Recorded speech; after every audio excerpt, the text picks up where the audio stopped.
Hello boys and girls, my name is Michael SK and welcome back to Katawa Shoujo. In the last episode, Hisao finally confronted Emi, asking her, what the fuck is wrong, what's going on, why are you feeling like shit? And I guess we got sort of a response. We didn't get too much info and we kind of dipped out of there pretty fast, a little too fast to be honest.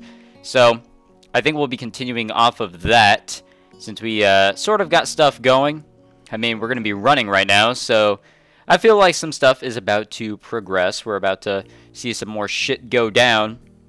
I feel like this is going to be like the serious moment sort of part of the route. Like, this is where everything comes together. Everything's about to get serious. Everything is about to go down, pretty much. I feel like that's where we are in this route, which means we could be near the end. The morning is cool and clear, if a bit humid. Summer's making itself known, it seems. Emi's already stretching out when I arrive, and greets me with a smile and a wave. She's also walking, by the way. I don't know if you guys knew that, but she's back on the old prosthetics. Hey, Hisao. The sight of her so chipper is like a kick in the nuts. How can she be so happy after yesterday? I give a half wave and am surprised to receive a hug. It's like something... No, that's not something on my screen. There's something like on the lower left, and I thought it was like a smudge on my monitor. Hey, about last night... Here it comes. I wanted to say thanks. I actually managed to get some sleep for the first time in a while, and I think it's because of our talk. So thanks. Wow, didn't really see things going in that direction. How could she sleep better after our chat? She basically told me that she wouldn't get any closer to me. And that let her sleep well? Excuse me, but what the hell? Emi either doesn't notice my bafflement or chooses not to notice. No telling with her anymore. Oh, no problem. Glad it helped. The venom that threatens to drip into my voice is controlled for now, but I think I'd better start running now before I do anything stupid. Emi seems equally willing to get started, and before long, we're darting around the track. I can tell she feels more relaxed. Her running has gone back to the more graceful movements I remember from when I first watched her. It's a stark contrast to the almost brutal way she's been hurling herself around the track these past days. Our talk really does seem to have helped her. A pity it couldn't help me. I get into the rhythm of the running, thinking back to when I couldn't afford thinking about anything else but keeping my breathing steady and legs moving. Guess those days are gone. Yeah, I really loved the improvement I got out of cross country. Like, man, I was really impressed. The fact that I wasn't dying every time I tried running. It was a pretty crazy transition. And improvement overall. At least for the first couple of laps. Yeah. I know how that is too. Annoyed at the lack of success I'm having with clearing my head, I increase the pace. Ah, there's the burning sensation in my legs. The breaths come ragged in my chest, the pounding of my heart, which I still need to be careful about. But it does seem to have gotten stronger. I can feel it pumping blood through my veins. The sound thrums in my ears. But instead of being panicked as I was that day in the snow, I'm instead filled with elation. Yes, it's working. My heart! That fatal flaw that landed me here has improved. I'm able to keep going now. And maybe one day, I'll be able to stop worrying as much. Right now, it doesn't matter that I have no idea what to do about Emi and me. All that matters is that my arms and legs continue to pump in concert with one another. Nothing else. As I hit the final stretch, I remind myself that running really does help, though not as much as I'd hope. I do feel better, and as I walk a few laps to cool down, I begin to remember last night in a slightly less emotional manner. Emi wants me to stay distant from her. I can't bring myself to do so. There's got to be a way around this, some kind of middle ground I can reach. Not sure what that middle ground is, though. Damn, I was almost feeling optimistic. Nice run, Hisao. You've really improved. Nice run. That's all I can hope for now, isn't it? Congratulations, Hisao. You're pathetic. I gotta change my attitude. Well, I am pretty awesome. And yet, I just keep saying things that I don't mean. Any second now, I'll be as good as hiding my problems as Emi is. I like to think so. Why does she do this for me? Or why does she do this to me? say something like that with such real affection in her voice that it makes my heart leap. She doesn't mean it. She can't. I must be doing a worse job than I thought, because Emmy peers closely at me. Hey, you feeling okay? Maybe we should get to the nurse, huh? Yeah, I'd hate to keel over on you. Emmy looks a little shocked at my bitter tone. Don't say things like that. You've already done it once before, you know. Why does she act so affectionate? She doesn't really care. I thought she made that clear. But despite all of that, I find myself apologizing, even though I shouldn't have to. Even though she's probably just putting on an act. Sorry. Come on. I'll see the nurse. I can't get myself to calm down the whole time. Every time it feels like I've gotten over what happened last night, Emmy does something or says something that shows affection, and I'm back to the beginning. The image of her ending that conversation haunts me. It was like the final twist of the knife that left me feeling bereft of any hope that Emmy and I could be more than what we are. And what are we at this point? Little more than friends who happen to fuck? That's a great way of putting it. And really, it's not like I don't enjoy the time I spend with her. I said so the other day myself. I very nearly didn't even bring anything up with her. Was just gonna hop on in there and let it ride, wasn't I? With this running through my head, I find myself in front of the nurse's office, still brooding as he checks out Emmy. Emmy comes bounding out of the door, gives me a kiss, and darts off to the shower, I assume. Meanwhile, the nurse beckons me into his office to give me the ritual once over. Any problems today? Nah, I even pushed it a little harder today, and than I have in the past, and I seemed able to handle it. That's uncharacteristically risky coming from you, Hisao. You've been hanging out with Emmy too much? She's rubbed off on you, and not necessarily in a good way. At the mention of Emmy's name, I can't help but frown unhappily in spite of my efforts at control. Well now, this is new, don't you think? Last I checked, your usual response to Emmy's name was a grin, not a frown. What exactly happened between you two? Because Emmy doesn't seem to be in on it, whatever it is. She looked more relaxed than I've seen her in weeks, which is unusual for this time of the year. What do you mean by that? By what? For this time of the year. I keep trying to find out what's been bothering her, but she clams up as soon as I broach the subject. Then last night she said, let me guess, she won't tell you because she says she can't trust you. And now you're crushed because you thought that the two of you were so much more than she seems to think, right? Yeah, more or less. How the heck did you know? Hisao, I'm the nurse. It's my job to know these things. I'm actually not really sure that it's his job to know these sorts of things, but he caught on quite nicely. Plus, I've known Emmy for long enough to know that she tried to do something like this. It's just like her. He says this in the sort of half-affectionate, half-frustrated tone that would seem more appropriate if he had a cigarette dangling from his lips. As it is, he seems willing to make do with a pen. Look, you mind if I give you some advice?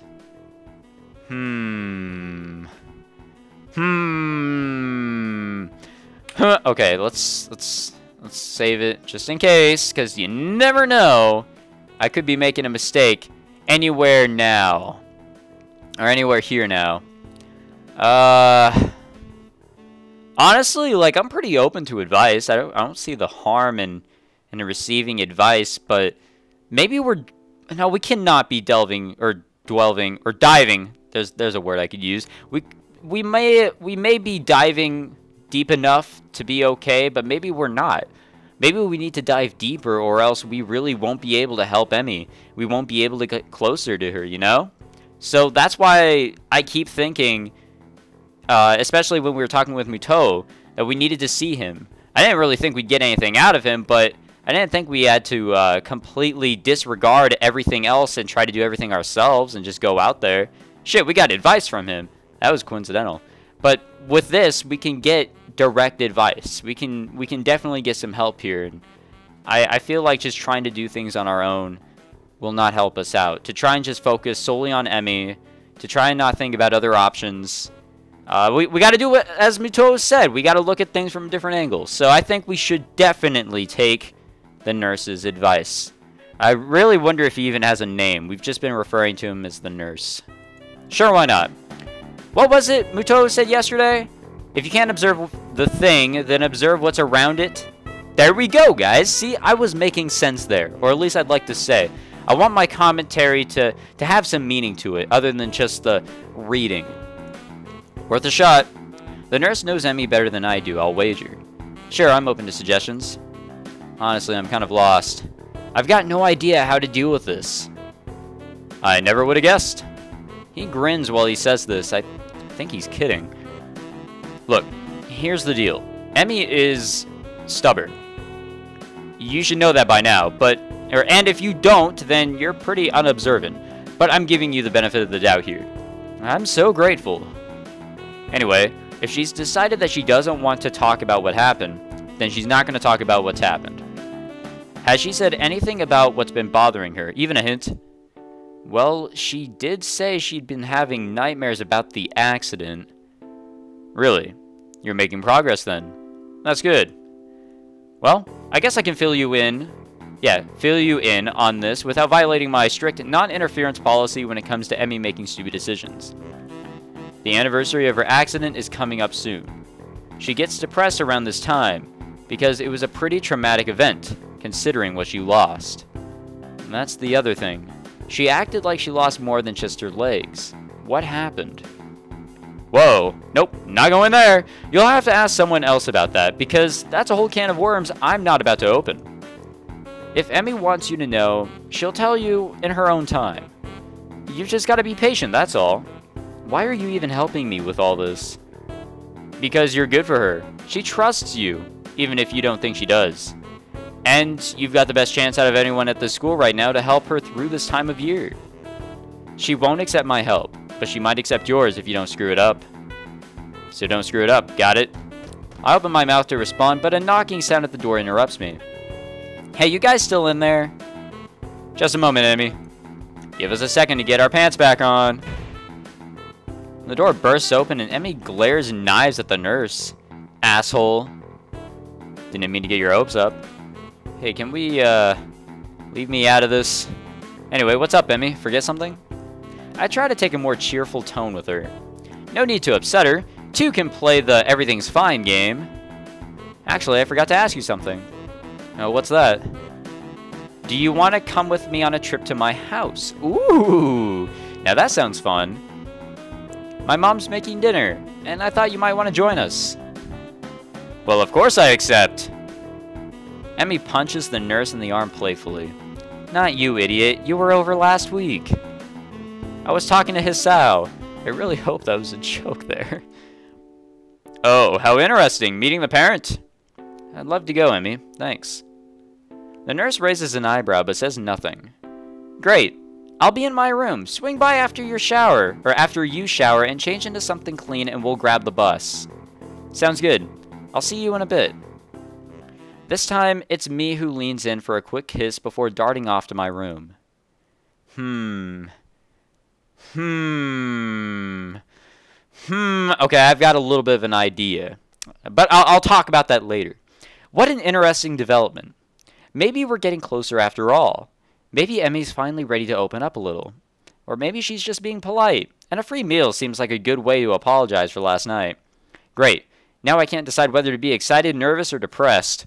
I settle for a combination of all three and hop in the shower. Alright.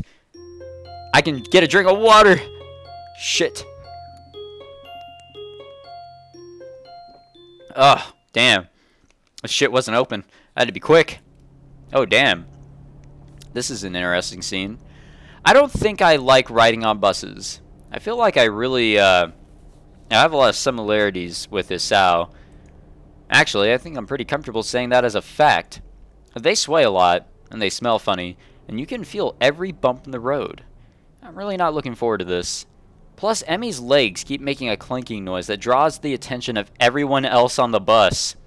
She's in shorts again, and she's got long socks drawn up on her prosthetics so they don't look so obviously false again. But that doesn't stop the odd look or two every time her legs bump together with an audible clunk. I shift nervously in my seat, and Emmy raises an eyebrow questioningly. She doesn't seem to mind the stares. Either that, or she doesn't even notice that people are staring.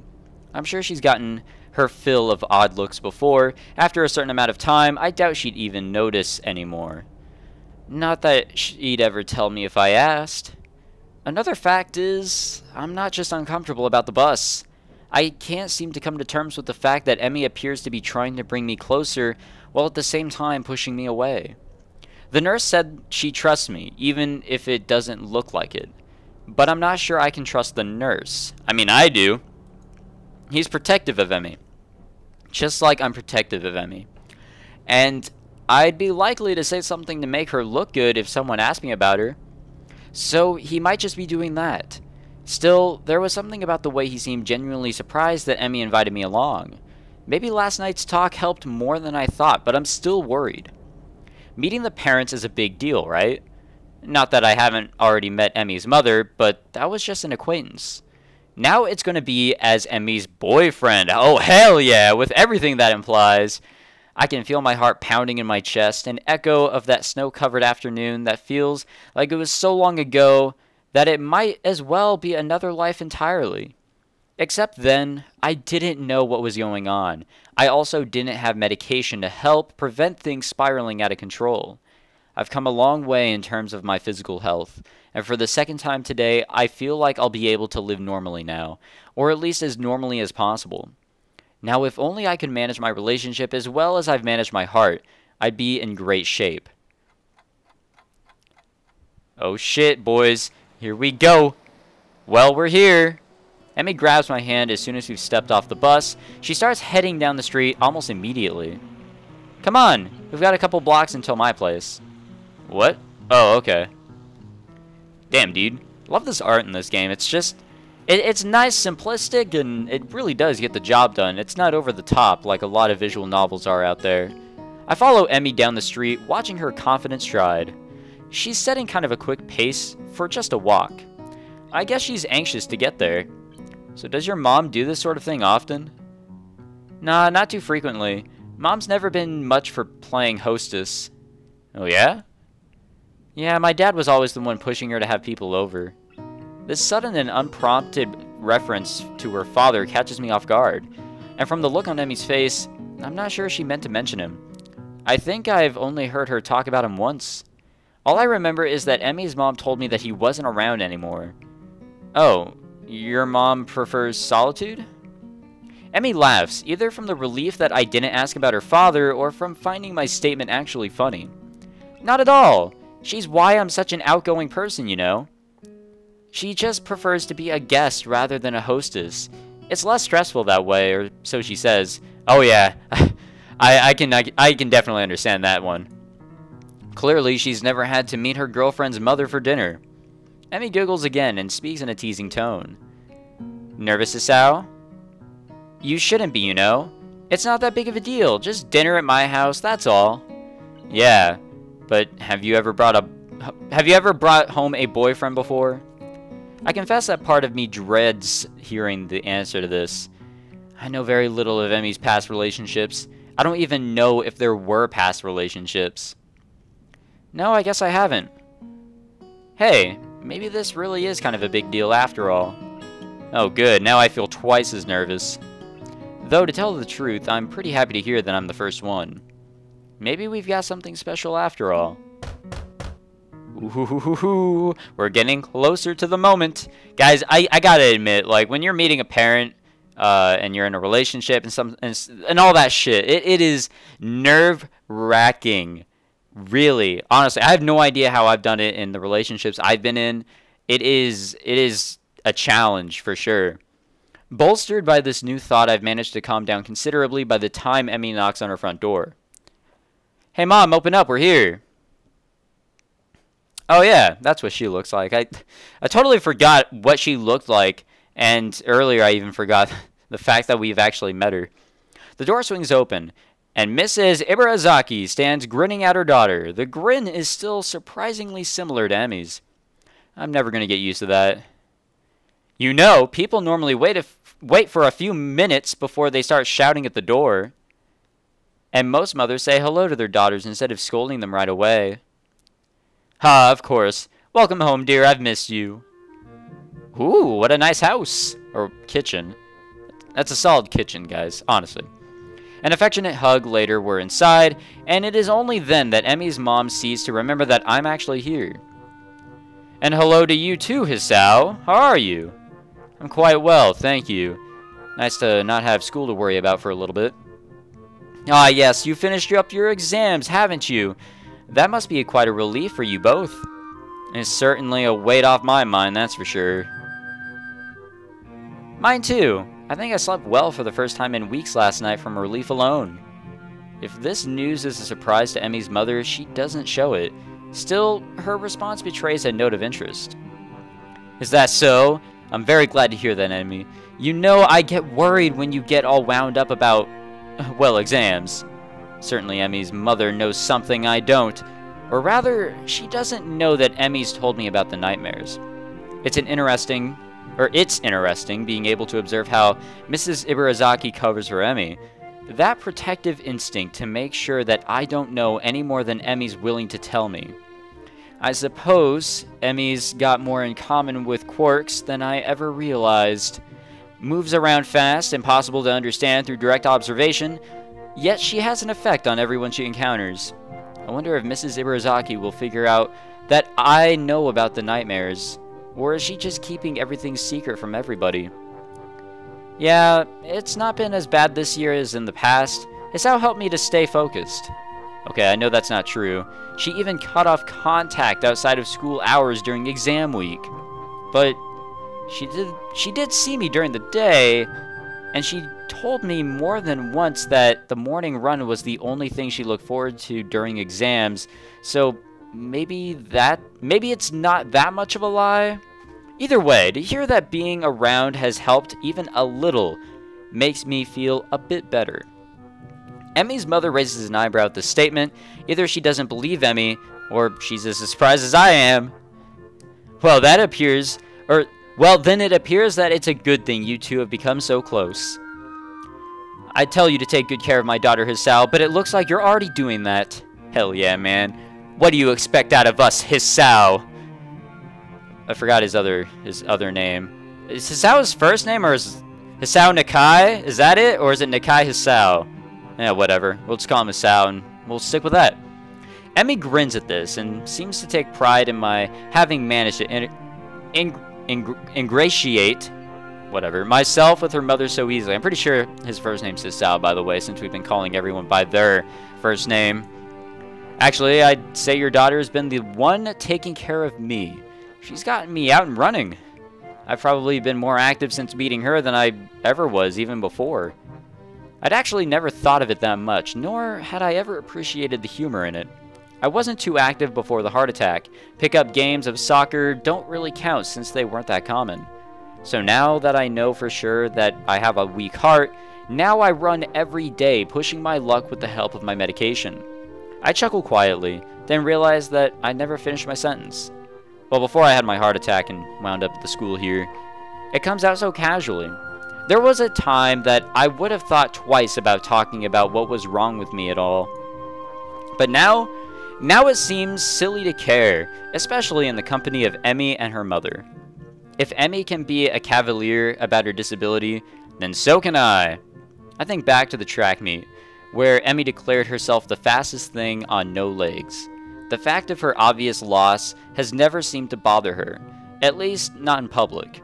Being stuck in the wheelchair frustrated her, I know, but even that was something she dealt with on her own, despite my efforts to the contrary.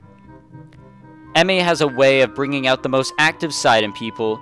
I've never quite figured out how she does it. Those puppy dog eyes she gets, for starters. I'm not surprised that she managed to rope you into an exercise routine. If Rin weren't just as stubborn as she is, I'm sure that Emmy would have gotten her out and running with you too. Oh, that reminds me. Rin says hello. I drift to the outer edges of the conversation again as we move into the dining room to eat. And what a lovely dining room this looks. I mean, you got a statue over there on the right. You can see the outside through those doors here, or giant windows. You got a chandelier up top. You have a lot of chairs for a house of what I presume is just two people, but Hey, whatever. It's still a nice, it's still a nice house, overall, from what I've seen. It smells delicious in here, and the spread that Emmy's mom has produced is impressive. Whoa, you've made enough to feed an army in here. Is it too much? Well, you can always take some leftovers with you when you go. It sounds great. You can only handle cafeteria food for so long. Something home-cooked would be a welcome change of pace. What he said. Thanks, Mom. The food tastes as good as it smells, and there's a lull in the conversation while we all dig in. Emmy assaults her plate with the usual amount of gusto, and I will admit that I set a pretty fast pace myself. So, Hisao, I hear that you and my daughter have gotten rather close. Huh? Yeah, we have, honestly, but I really don't know how she would have known that. The urge to say something like not really is so strong that I open my mouth to say it, but then reassert control. We are close. There's no getting around it. I mean, Emmy's brought me here, hasn't she? Fortunately, both Emmy and her mother seem to take my reaction as a sign that I'm caught off guard rather than considering saying something cruel. Huh, I suppose we are. I blame the morning runs myself. You make it sound like a bad thing, Hisao. Well, I, for one, found it a relief. Why's that? Emmy's always been a popular girl, but never made many close friends. This is a bit of news to me. I've always seen Emmy chatting with her classmates in the hallways. And certainly the whole track team seems to love her. But it is true that she chooses to isolate herself during lunch with Rin and me. Not exactly the sort of behavior one expects from a popular girl, after all. Then again, I've experienced her unwillingness to get close firsthand, so I can't say I'm that surprised. I was beginning to have my doubts. Emmy rolls her eyes to the ceiling and grumbles something I can't quite make out. Huh? What? What's that you just said? Nothing. Where'd the music go? Mrs. Ibarazaki chokes on her drink with laughter. You've been hanging out with the nurse too long, Emmy. I'm gonna have to talk to him about corrupting my daughter. Somehow I don't think that would be very effective. I learned most of it from you anyway, not the nurse. Don't listen to her, Hisao. She's a born liar. Huh, yeah, right. Oh, I don't know. I mean, I think your mother has a point. What, you traitor? You're supposed to take my side in this. Yeah, but you... Oh, we were gonna say something. We were gonna say something, but we can't say it. A kick in the shins from an unmistakably plastic foot cuts me off, but not before Mrs. Ibarazaki's eyebrows shoot upwards. What about your leg? It wasn't a big deal, that's all. I just was in a wheelchair for a bit. The last few mumbled words are quickly deciphered by Emmy's mother. I suspect she has experience with this sort of thing, and a worried frown appears on her face. So that's why you kept dodging my calls. Oh, Emmy, I know how much you hate being in a wheelchair. No wonder you've been in such a mood lately. Yeah, she's much happier on her feet, so to speak. Well, of course. She spent enough time in a chair just after the accident. She didn't get prosthetics immediately? No, she had to finish healing but before they'd let her start the sort of therapy you'd go through, or you got to go through to adjust to those things. Ugh. Especially since she wanted to run on them. I had no idea. Yeah, it sucked. Oh, did you see Rin's mural at the... my bad. At the festival? Emmy's sudden change of topic makes me realize belatedly that she's been fidgeting the whole time her mother and I have been talking.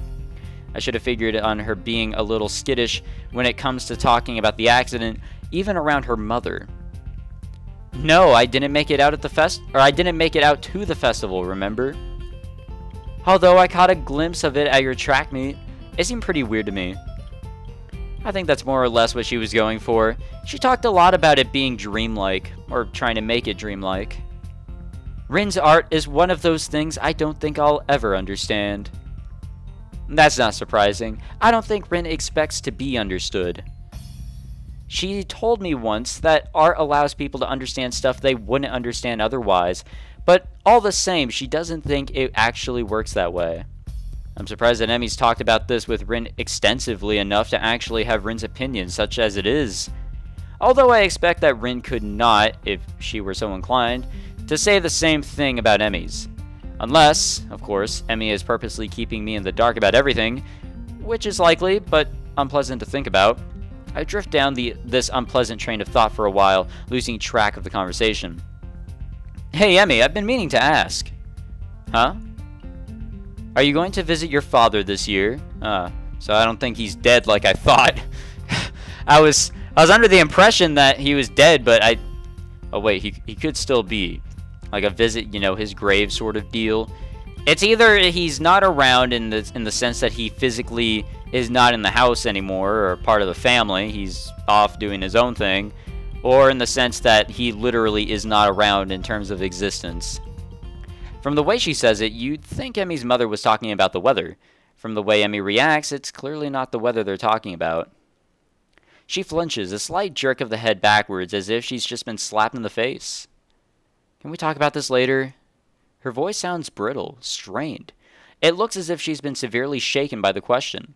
It seems that Mrs. Ibarazaki misjudged just how close Emmy and I are. Some things, it seems, are best not conversed about with me around. Her father is one of these things. The accident that took her legs is probably another one of those things, if her reaction to the earlier conversation between her mother and myself is any indication. It doesn't take Emmy's mother long to realize she screwed up. Of course we can, dear. I'm sorry to bring it up. I just wanted to ask so I can make plans. Ooh. It's fine. Don't worry about it. Emmy fidgets nervously, as if embarrassed by her own reaction. I confess that her reaction is confusing. She only just mentioned her father to me earlier today. Less than a few hours ago, even. Why does a simple question about when she'll visit her father cause such a strong reaction? Unless whatever serenity she claimed to have reached by means of our talk the previous evening has suddenly evaporated. Or it didn't help as much as I thought, or claimed. I'll, be right back. Gotta visit the little girl's room. Emmy gets up suddenly and leaves the table, leaving me and Mrs. Ibarazaki alone. I'm a little conflicted. Should I go after her, or should I stay here? It's obvious that Emmy's departure was not based on the call of nature. Something's bothering her, and I have to know what it is. How do I go about it? We either go after her, or talk to her mom. Okay, so what I was thinking about earlier, and I said I'd talk about it later. Well, this is later. So that look that the nurse gave us, he kind of told us that we were on the right track, and that we kind of have to go about it our own way, despite how stubborn Emmy is. We have the opportunity to ask her mom what the fuck happened. I didn't know it'd actually come up as a choice, to be honest, but I thought maybe the possibility of us naturally just talking to her without a choice would come up, and then the story would progress and we'd learn more about her. But it seems as if we have an opportunity to talk to her. We may be able to get information from Emmy's mother about this accident, her father, what happened to the legs. There's a lot of information that we can get here.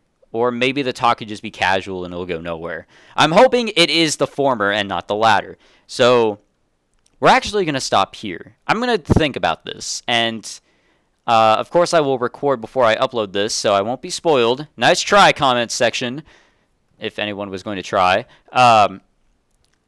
I will think about this and record before this actually goes up, so I'll know personally what sort of thing I want to go for. I can either go after Emmy, which may seem like a great idea, or get something out of Emmy's mother, which I feel may be the choice, but I'll think about it.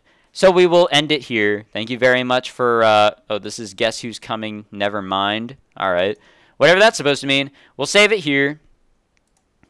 And I guess I'll create a new save state for next time. All right. Thank you very much for watching. Hope you guys enjoyed this episode of Katawa Shoujo. If you did, make sure you leave a like and subscribe for more Katawa Shoujo content. Anyways, I will see you guys next time. Take it easy.